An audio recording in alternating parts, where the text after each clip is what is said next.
The senator from New York. Are we in a quorum call? We are. I ask unanimous consent that we can vitiate this quorum call. Without objection. I ask unanimous consent to be able to speak for a few moments before the gavel comes down at 12:30. Without objection. Thank you. Mr. President, I rise to speak about 3 amendments to this bill that I think would help keep American people safe from gun violence. After so many tragedies, including the mass murder earlier this month in Orlando, this chamber has had one opportunity after another. Hi everybody, my name's Mike. This is my YouTube page, Mox News. Thanks for tuning in.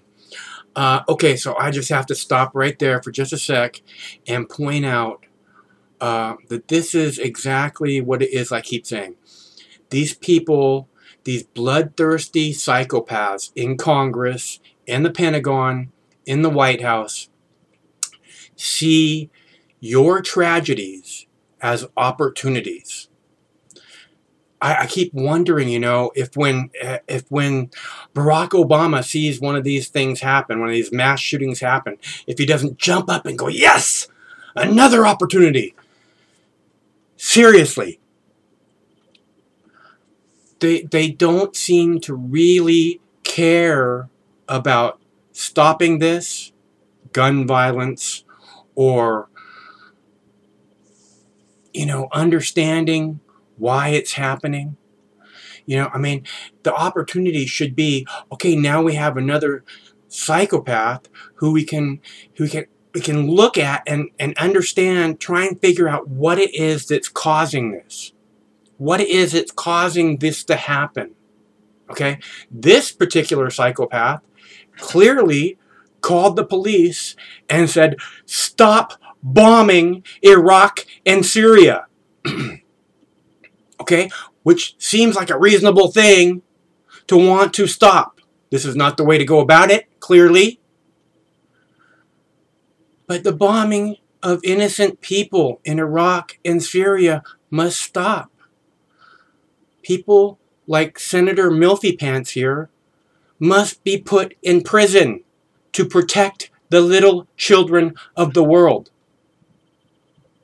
Barack Obama, prison. George Bush, prison. Hillary Clinton, prison.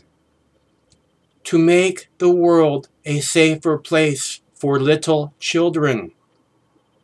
If we can just save one child, it'll be worth it. Okay, I'm going to play Senator Milfy Pants' whole statement here so you don't think I'm taking her out of context. I'm asking everybody to put $1 in my bowl. Summertime is a really difficult time donation-wise.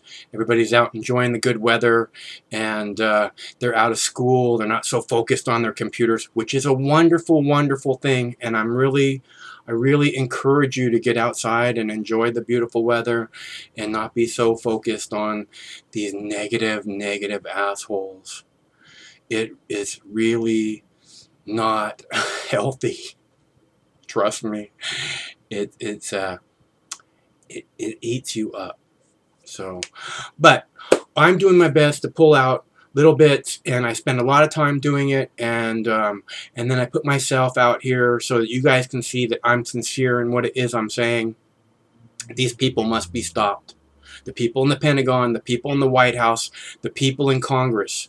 All they do is take away your rights, take away your freedom. They're supposed to be up there protecting it.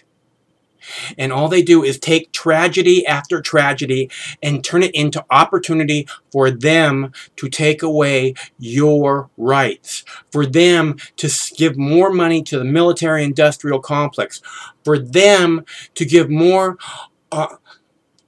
you know, more access, more, you know, power to the FBI, to the NSA, to the local cops. Like they don't already have enough power. Like they're not completely not being held accountable for anything, ever. Okay, so I'm asking people to put $1 in my bowl. Thank you very much for your time.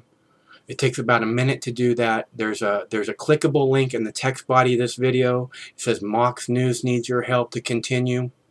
It takes about 2 minutes. Click that link. It'll take you right to an easy page to go, here's a little something for you, bud.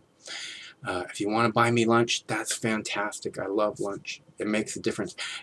You guys buying me lunch is the reason that I have been able to be on YouTube for 10 years, publish 60,000 videos for 500 million views because of you guys making sure I had lunch.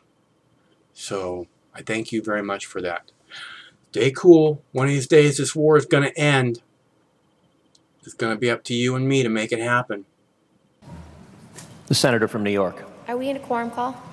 We are. I ask unanimous consent that we can vitiate this quorum call. Without objection. I ask unanimous consent to be able to speak for a few moments before the gavel comes down at 12:30. Without objection. Thank you. Mr. President, I rise to speak about 3 amendments to this bill that I think would help keep American people safe from gun violence. After so many tragedies, including the mass murder earlier this month in Orlando, this chamber has had one opportunity after another to do something about the gun violence crisis, and last night was our most recent chance. The American people are watching us, waiting to see what we'll do, wondering if this time, after yet another mass shooting, after yet another hateful, angry person was able to have such easy access to a weapon of war and to use it to kill quickly a crowd of innocent people, maybe this time the Senate would act. But no, this chamber did nothing. The Senate didn't pass a single bill, not even a bill to prevent someone on the terror watch list from buying an illegal gun. Not one. How many innocent people have to be killed by guns in this country before Congress is actually convinced to act? The Senate failed the American people last night, and there's no other way to put it. We aren't listening to our constituents who are desperate for Congress to act. This chamber hasn't done anything to help keep the American people safe in the aftermath of so much violence. Every time a mass shooting happens somewhere in America, just like the one that occurred in Orlando, we hear the same calls for stronger, better, tougher laws. The American people overwhelmingly support them, and nearly every time the gun industry and its powerful lobby do what they can do, whatever they can do, to block these bills to protect their own profits. It's the same cycle over and over again. Someone with no business handling a powerful, deadly weapon of war has easy access to that weapon and then uses it to kill many people quickly. We have to make it harder for hateful, violent, radicalized people to get their hands on weapons of war. The only way to change this, the only way, is if Congress fulfills its responsibility to protect the American people and pass new laws that help keep us safe. Now, Mr. President, I have 3 amendments. They are new amendments that have not been voted on this session, and they are 3 amendments that actually could keep more Americans free of gun violence. The first is a law enforcement bill. It is a bipartisan gun trafficking amendment which would finally make gun trafficking a federal crime. We would assume bringing weapons up I-95 and selling them out of the back of your truck to a gang member in New York City would be illegal, that it would be a federal crime. It's not. It's not a federal crime to do that. This bill is called the Hadiyah Pendleton and Nyasha Pryor Yard Gun Trafficking and Prevention Act. It's named after 2 teenage girls who lost their lives because of gun violence in their neighborhoods. They were playing with friends, minding their own business, and a stray bullet shot them both down. Nyasha was killed in Brooklyn. Hadiyah was killed in Chicago. These are 2 young girls. I met Nyasha's parents. They don't understand why their daughter had to die.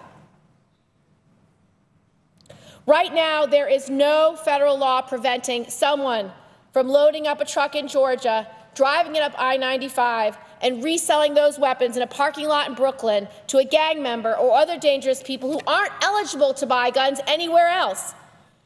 This amendment would change that. It would give our law enforcement the tools they need to get illegal guns off the streets and to prosecute those who are trafficking guns. The second amendment I would introduce would require weapons dealers to keep physical inventories. This is something that law enforcement has asked for. Without accurate inventory, it's impossible for law enforcement to know whether illegal gun sales are taking place or even if weapons have been stolen from that store. Now, there is just a small number, a very small number of bad gun dealers. But our law enforcement officials have a right to be able to find out who they are, why they're selling these weapons out of the back of their gun sale places, and then selling them directly to criminals who drive them up the I-95 and sell them to gang members in Brooklyn or the Bronx or in Harlem or in Buffalo. The third amendment is also a law enforcement amendment, something asked for by law enforcement. It would allow the ATF to ban foreign imports of military-style weapons, which tend to be used in crimes. Right now, many weapons with military-style features that are not intended for hunting, including those with high-capacity magazines and laser sights, are being dumped into the U.S. marketplace by foreign arms manufacturers. This amendment would help prevent those dangerous military-style weapons from flooding our streets and ending up in the hands of criminals. No one in America should have to go through his or her daily life in fear of an angry, radicalized system that can easily buy a weapon of war and use it on innocent Americans. All of these amendments would help law enforcement do their jobs, be able to find criminals who are trafficking weapons, be able to find that small percent of bad gun dealers and shut them down, make sure foreign companies aren't flooding our market with illegal military weapons. These three changes would make a difference. They would help our law enforcement community keep our communities safe. I yield the floor, and I ask.